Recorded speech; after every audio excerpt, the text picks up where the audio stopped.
Reynolds and Reece Walsh are relishing the chance to avenge their 2023 grand final loss ahead of their Suncorp showdown with the Panthers. Reece can do whatever he wants to do. I'm there to pretty much guide the boys around the park, and if Walshy sees an opportunity, well, I'm all for Walshy to get the ball. The media can make what they want over the last couple of months, but prior to that, I was trying to get Walshy probably more ball. I'd do whatever it requires for the team to win. If that was for me to sit out, then I'd sit out. How do you reflect on the 23 grand final, and does that motivate you? Oh, I'm sure it motivates everyone in each and every way, but for me, it's a new opportunity. It's a new team, pretty much. It's new coaching staff, new players in that group, albeit there's still a lot of that group here. For me, it's another great opportunity. I'm coming towards the back end of my career.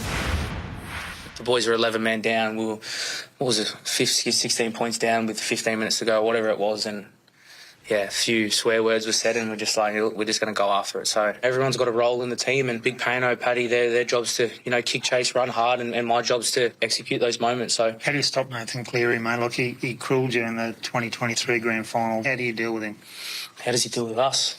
That's the one question, mate. Nah, it's exciting. He's a world-class player, mate, and if you give him opportunities, he's going to take it. It's like the same as us. If they give us opportunities, we're going to take it. So I guess it's just trying to minimise those, and I'm looking forward to the challenge. How does he deal with us? That's so good. Oh, I love that. That's such a great response from Reece Walsh. Now, the master conductor comes up against the master magician. This is mouth-watering. I loved what Walsh said then. I've had a crack at him in the past for being too cocky in different things, but that's just honest self-belief. He believes he's at the peak of his powers right now. That performance when he came on against the Raiders the other day was something special. But Cleary and what we saw from him in the first half on the weekend, who wins this battle? Is it the conductor or is it the magician? Because Cleary will pick Walsh apart in areas that won't get the same focus. Walsh is so brilliant with the ball, sometimes can be a little bit lazy in defence. And positional play too. His positional play and the way Cleary, his eyes just darting across the field last week, going from one side to the other, going back again. Well, Cleary's kicking game is going to put pressure on him more than anything else, and that's where Reece Walsh at times is going to have to be on his guard. And then if you go back to the 23 grand final a long time ago, where they made those long runs with Ezra Mem and Reece, were around Cleary's side. Yeah. So there's a battle. But every player thinks that, no one says it. I tell you what, Braith, if you're going to pit the two stars against each other, I know whose game I'd like to be backing under pressure. Nathan in the finals is irresistible, where I think Reece Walsh, as brilliant as he is, can be temperamental.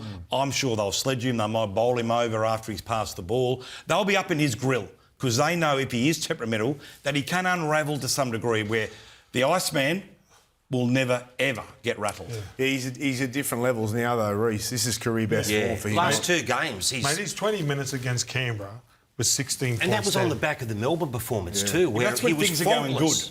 If things don't go good, that's what I want to see. You know what I took out of that? 16 points. I realise that good, but I'm saying in that period, though, I want to see Reece, if he's put under the heat, under the pump individually, how he stands up. You know how Reynolds just said he kind of downplayed the 2023 grand final and how they fell apart and lost. How is that not a motivation for these blokes, though? Because at that point, they had that game won. They had a grand final won. Surely, if nothing else, it drives them to play out the full 80 minutes in this one. It's a definite motivator, and having lost the grand final and back in the Roosters, and I've told this story a few times, but in 2010 we lost and we're in a position to win it, and then the same group, similar group, got a chance a few years later. I remember at the time thinking, these guys don't realise what they missed out on here. I was at the back end of my career. They were quite young. With 2 years later, or two or 3 years later, they won it.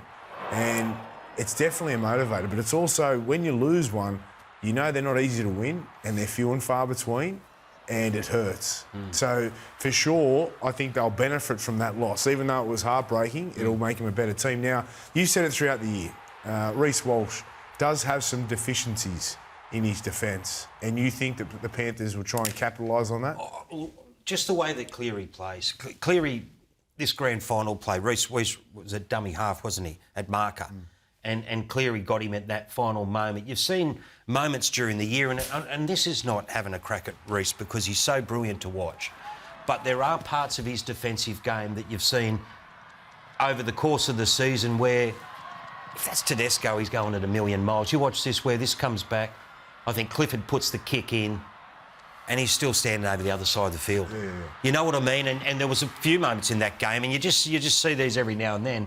And if I see them, I reckon Nathan Cleary might be seeing them. Yeah. And it'll just be interesting to see how it all goes. And Gordon, you mentioned it too, under the high balls, like Cleary will put more pressure on him than anyone's been able to. The Broncos did a great job protecting Reece. Was it the game against Melbourne? Yep. But, it'll be interesting. Joey Johns is the best player I've ever seen. But I reckon Nathan Cleary, in all the years I've covered the game, is the smartest footballer I think I've ever come across. Yeah, I wouldn't argue that. In the 80s, it was Peter Sterling. It was always a bit ahead, and Wally Lewis was always a bit ahead. But this bloke Cameron Smith wasn't too bad. Cameron's very good too. But this bloke's education... Yeah. Wally Lewis wasn't too bad. I just said Wally, if you were listening, which you weren't. Mate, I got Buzz's disease. I think his education... He is unbelievably intelligent when it comes to football. Queenslanders do have a few brains as well. He is. And some of them do. I like, Gordon, what you said last night too. When you're comparing players from different eras, you've got to respect the past because... Yeah. Right now, Nathan's the best. He's the best, and he ticks all the boxes that Joey did. Is he better than Joey? It's too hard to say because they're just playing in different times. All right, what about Adam Reynolds? How big of a game is this for him? It's massive. Like, go back to that 2023 grand final. Like, he should have closed that game out. Yeah. He should have closed that game out for the Broncos, and he didn't. His kicking game went south.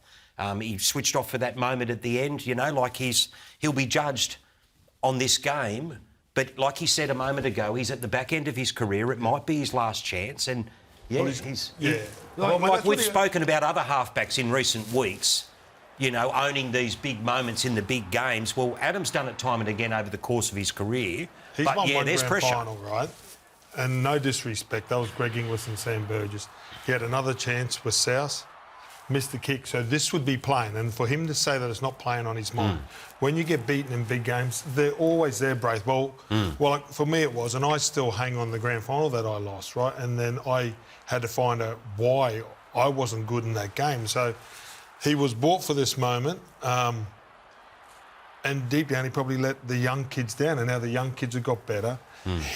I think he does need to win it. Gordy, they've been humming along without him, let's be fair. Yeah. When he comes back in, do they, as the side, adapt to Adam Reynolds, or does Adam Reynolds now have to adapt to the side? No, mate, he's got to adapt to them. Yeah, and he knows that. And he said that in that press conference. You know, he would have had conversation after conversation with Madge the last couple of weeks, and we even interviewed him here on NRL 360, asked him the question, how does he complement Reece Walsh? He said, man, I just got to give him the ball in the right spots on the field. He's an experienced player. Yeah. He's not going to overplay his hand. He's not the type of player that does overplay his hand, to be fair.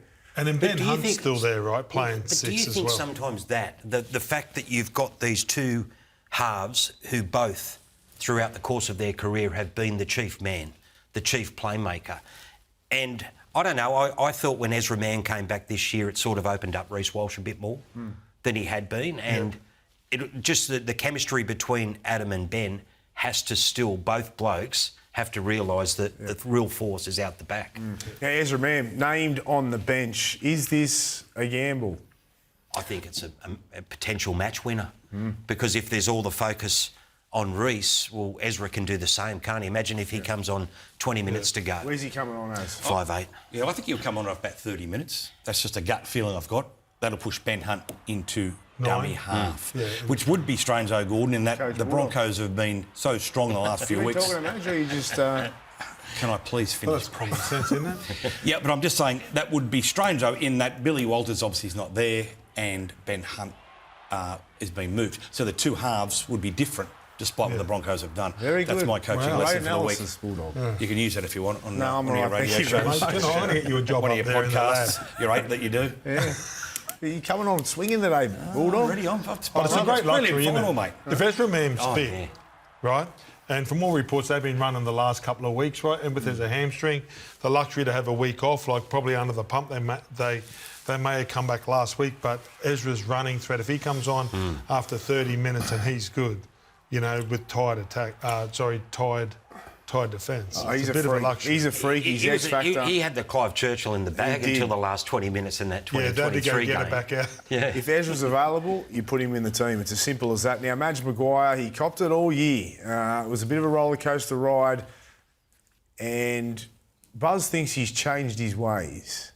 Has he changed his ways, or is he just stuck solid and it's paid off and the players are enjoying their time under Madge now? Well, it depends which way you want to think, Braith. Buzz will have you say that he's changed his ways. Others will say, no, the players have changed to adapt to Madge. Take the choice you want. Either way, it's working. I don't think Madge will have changed. That's my gut feeling. I know what Madge is like. He's strong, he's fierce, he's ferocious. How many blow-ups has he had in the change rooms? I don't know. I'm not in there. Well, you see it. They're on camera. But I don't think Madge has changed. I think the players have learnt to play under Madge's style. I think their style has come back to what suits them best. Yeah, I think there's been a little bit of give and take here. Like, I think Madge was taken up there to try and put a little bit more steel in them, change a bit of attitude. I think that he's been successful in that. But I also think along the journey, he's probably picked up some tips and realised that the Broncos have to play the football that suit them. The last month they played Broncos footy, and what I mean, like, they throw the ball around. Yeah. Like, we've always thrown the ball around. We're not going to grind. I've never played with a Broncos side that wants to win 10-8, ever. And it's not in their DNA. So that's really hard to train. You know how Bulldogs, like, sometimes they've got their DNA. But do you know what?